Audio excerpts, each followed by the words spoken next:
show before Thanksgiving, Tony. Why do you dress up in that turkey costume every year? I'm Tony Kornheiser because I'm not chicken. Oh, I see what you did there. You look ridiculous, I just want to say. Yeah. So, but I'm sort of playing along in the spirit of Thanksgiving. There were 3 costumes up here in the attic. What are we? I tried each one on.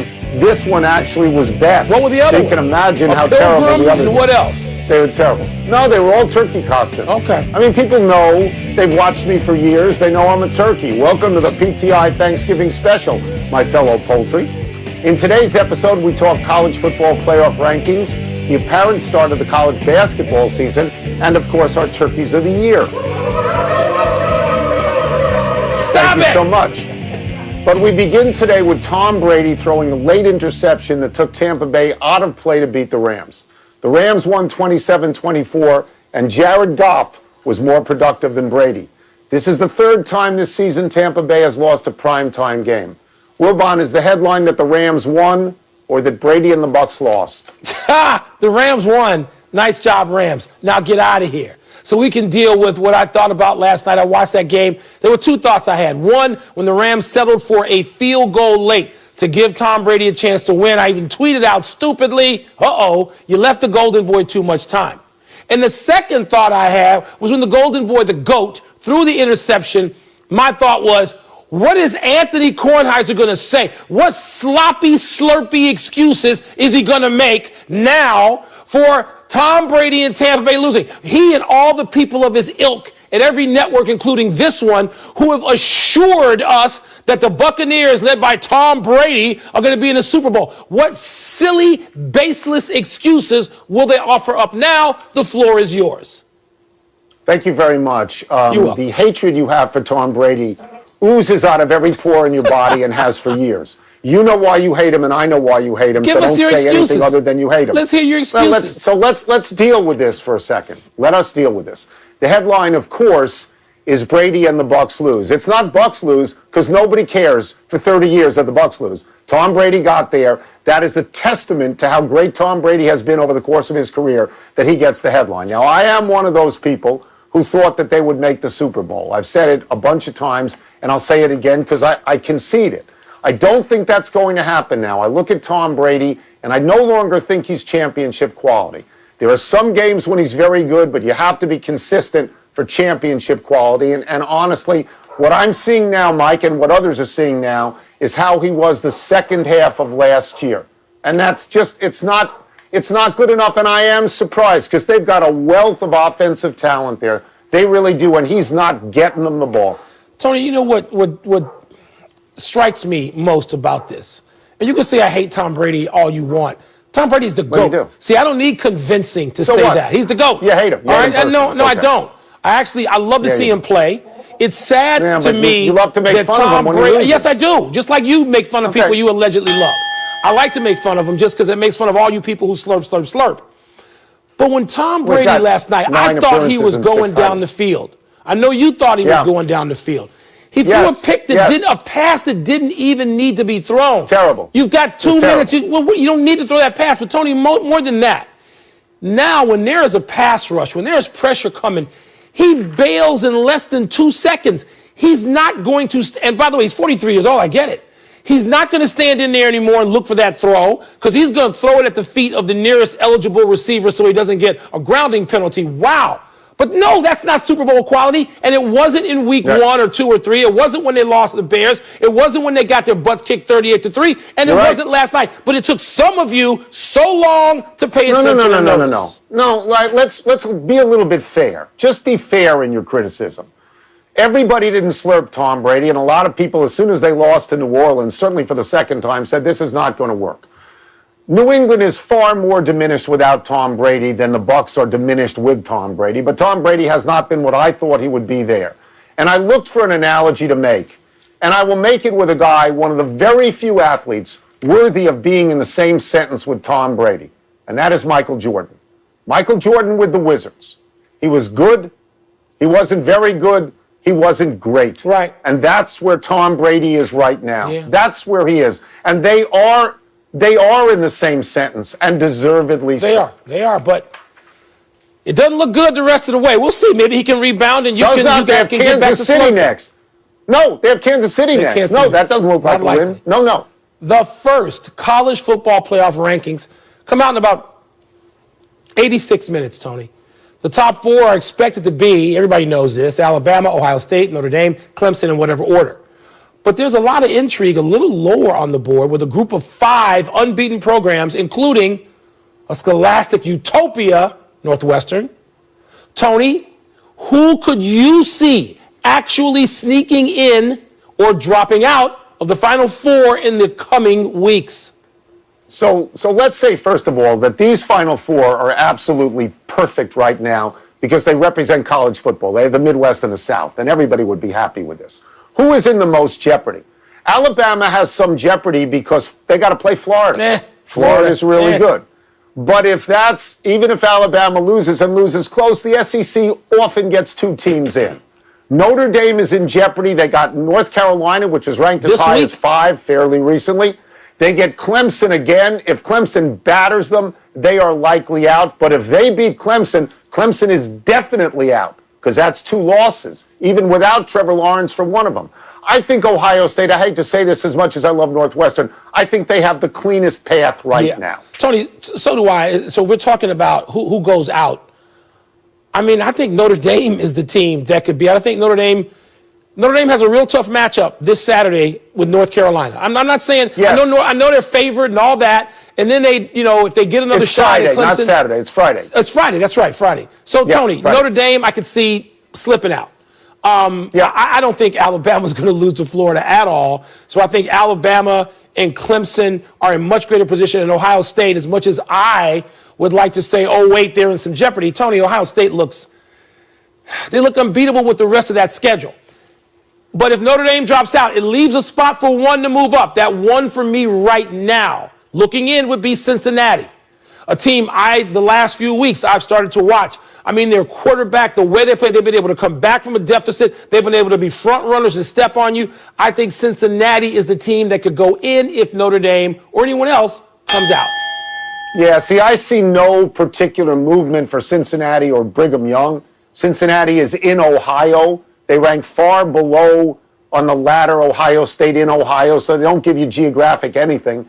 BYU gives you geography, but there's no real following for BYU because they're not Notre Dame as far as I'm concerned. So, I mean... The people in the room don't care about Cincinnati. They don't even know where Cincinnati is. You know. That's what I'm saying. They don't know. That's why they're not going to put them in. That's why they're not going to put them in. And I don't see any drumbeat for Oregon. And those Pac-12 teams, they end up playing only 5 games. Yeah, the college basketball season starts tomorrow. That is for whichever colleges and coaches aren't under coronavirus protocols. It's hard to read when I got this thing and beak in my head. There are about 350 colleges playing, and many of them, if not most, are cleared and ready to go. Wilbon, should college basketball press on just like college football? Tony, I don't have a problem with college basketball attempting to press on. I don't. I think it could be even more difficult than college football's push is in terms of the number of cases. We see so many programs, having to just bail out of their first games of the season. That's right.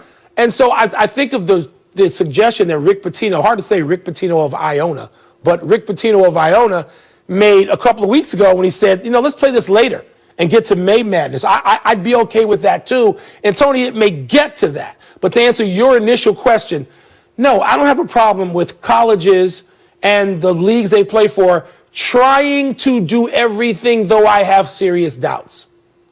So the difference between college basketball and college football right now is that college basketball is still playing these walk-up games to their conference schedule. And college football did not do that.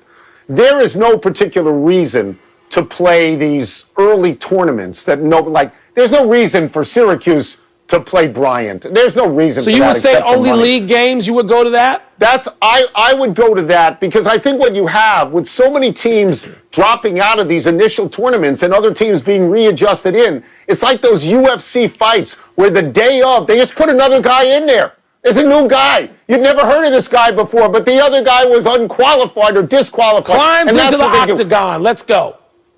Conference play is, to me, what matters. You don't care about doubleheaders on aircraft carriers or games in casinos. Conference play, Mike, right? Conference play. Yeah, Tony, but I want to see some non-conference games. I think the glamour of college basketball came from those games years ago when we'd see, Al McGuire sitting there calling the game and Billy Packer, and you'd have teams that weren't familiar with each other, like UCLA versus St. John's. Or what if it spreads the virus? What if the virus spreads because you're taking these long trips and small schools, big schools, they don't have the same tests? Yeah, that's what I'm saying. No. I'm just saying to you, I'd like to see them, but I understand if we can't have them. Yeah, let's take a break. But coming up, it's our Turkeys of the Year. Does Jakob Poeltl make the cut for forgetting his jersey? No, there's one guy already. And will we raise a glass to Eric Fisher for his double-fisted celebration? I got to do a lot of reading on this, and it's hard to get glasses on with this dopey beak. Oh, they had honestly. That? Your costume designers had I didn't know the beak. Huh? This is just really stupid. Pardon the Interruption is presented by Grey Goose. Welcome back to Pardon the Interruption, presented by Grey Goose, part of Happy Hour.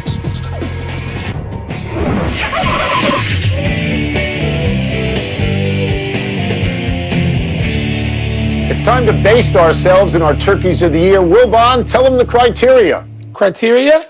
Ain't no stinking criteria. Feast your eyes on these. Roll 'em. Let's eat. We start with Elijah Moore, penalized peer.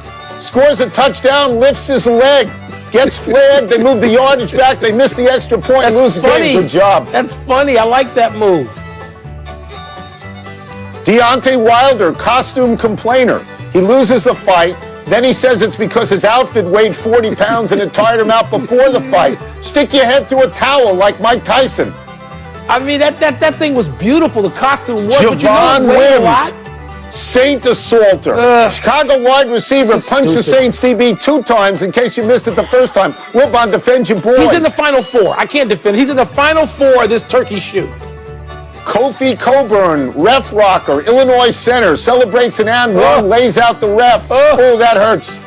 That had to hurt. That didn't lie now. What are you expecting? Novak Djokovic, line judge leveler.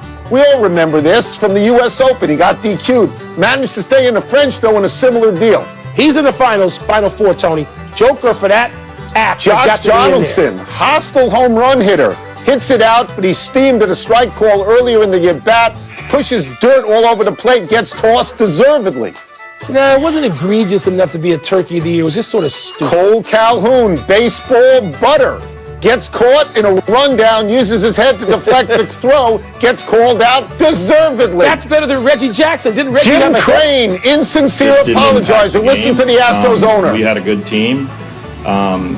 We won the World Series. I didn't say it didn't impact the game. Basically... Yeah, you did. Is this guy kidding? Shut up. Not important enough to be Turkey of the Year. J.R. Pace, towel taker, Northwestern DB. Yeah, baby. Seen snatching 2 towels from Wisconsin. Get Hold that on, it's towel. a private school. You can't afford towels? No, really? They got those funky towels Odell in Wisconsin. Beckham We like Jr., those. Tiger Tipper. Remember this at the National Championship? Yeah. He's giving straight cash to LSU players. Can't go cash. back. They banned him for 2 years. Banned him. A ban. Yes. Joe Adell, friendly fielder. Big-time Angels outfield prospect. You've got to make this play. Bellinger and Betts make this play. It's awful. I don't want to make fun of guys who have an Eloy Jimenez, safety net sitter, White Sox left fielder, runs down a ball twice, doesn't get it twice, gives up, sits in the net. He didn't sit. He fell into it. His momentum carried him. Cody Bellinger, dislocated Dodger. How dumb is this? That separates his shoulder, needs an operation. If we had a category for just dumb stuff, this might lead the way.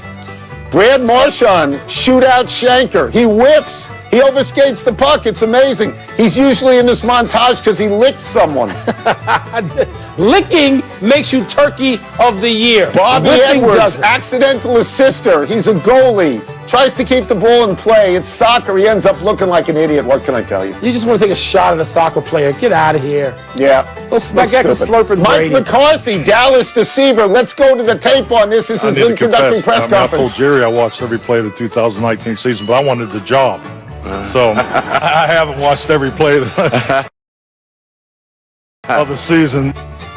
Mike McCarthy. Yeah, everybody's laughing. Anybody laughing at 3-7 now, big boy?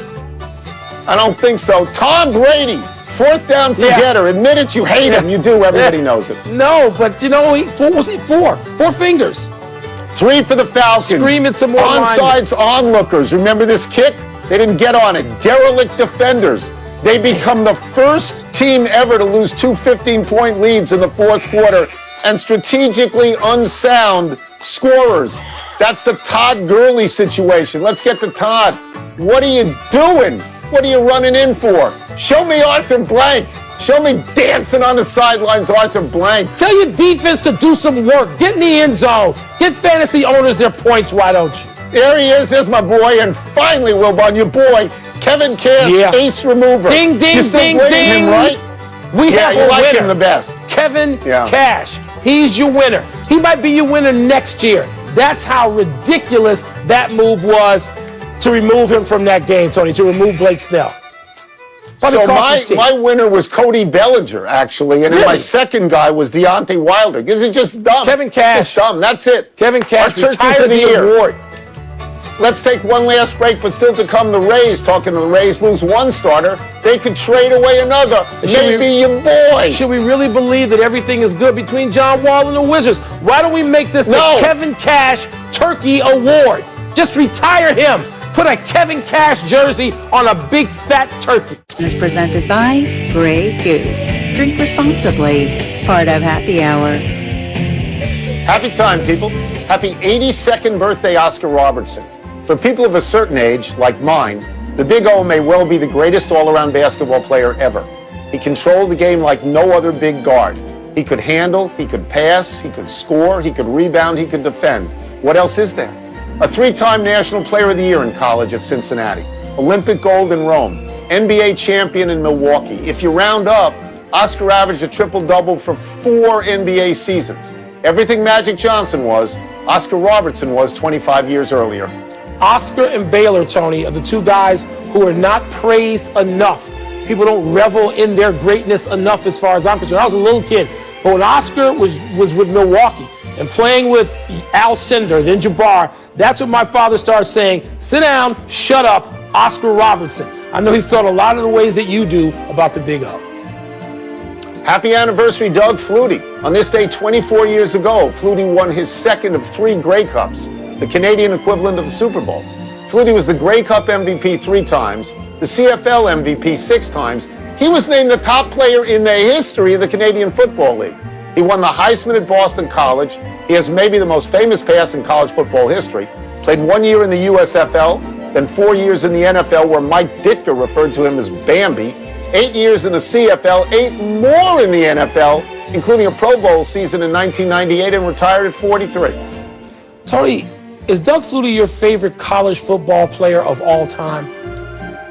He's right up there. I mean, Herschel Walker, certainly. I loved Herschel Walker. But Flutie's way up there for me. Has to be, right? Yes, he's way up there on my list, but I know you were standing in that end zone when he threw the pass to Phelan. Well, I was in the end zone for that one. Tiebreaker for you. Happy trails to Charlie Morton and possibly Blake Snell. The Tampa Bay starting pitching core just got thinner as Charlie Morton agreed to a 1-year contract with the Atlanta Braves for $15 million, the same money Tampa declined to give him. And Mark Feinsand of MLB.com reports that Tampa has told teams they're open to trading Cy Young winner Blake Snell, who has 3 years and $39 million left on his deal, which may be too hefty for the Rays. The Angels and Mariners are said to be interested. Another possibility is Kevin Cash got sick of Snell pouting when he took him out of the game. If anybody's going to be sick of anybody, Blake Snell should be sick of Kevin Cash, and he should say, let me out of here. I'll go wherever I can get back at the manager who took me out of that game and make him, for PTI purposes, the lifetime Turkey of the Year for a move that set baseball back about 30 years, please. It sort of seems like Tampa Bay says we don't even need starting pitchers. We can do it this way, the analytical way. No errors today. Let us go to the big finish. Let's do it. More positives with the Ravens today, a reported total of 10 between players and staff, but the NFL says Thursday's game is still on. Your thoughts? If the Ravens had to play that game like in the 1920s with like 25-player roster, they would do it. Primetime Thanksgiving night. That game's getting played. Wizards GM Tommy Shepard says there's no issue with John Wall and the team. Wall, no comments, and later, you buying some or all of that, Tony? I'm buying none of that. You're buying none of that. John Wall's on the block. Get out of here. What are you talking about? Daryl Morey, your boy, told Rich Eisen that an NFL team reached out to him about becoming GM. Does that make sense to you? Yes, just like an NFL team close to me should have reached out to Theo to ask him about being the GM. Yes, it makes sense. Ken Rosenthal reports the Astros are floating Carlos Correa in trade scenarios. Are you surprised by that?